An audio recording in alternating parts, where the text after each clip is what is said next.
Last night, the same-sex marriage bill made it out of committee in Annapolis, and it looks like it may have the votes to pass the Senate. Now, as this bill starts to gain some momentum throughout the state, hundreds of same-sex couples are getting excited about just what it may mean for them.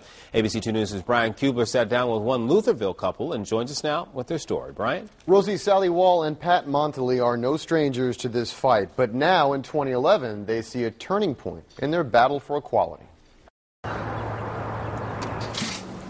You want chips? Yeah, that'd be great. They make lunch together, they live together, they love one another. And for the first time in 3 decades, they feel like they just might be treated as one together. Yes, it's important for us to be one of us instead of one of them. You know, we don't want to belong to a separate category of people who are somehow not good enough to share in what the rest of the people have. Sally and Pat have been together for 31 years, devoted to one another all that time. While not traditional, it is fact, and one they are very excited the state of Maryland may finally come to recognize, a long-fought reality that would be as much relief as it would be joy.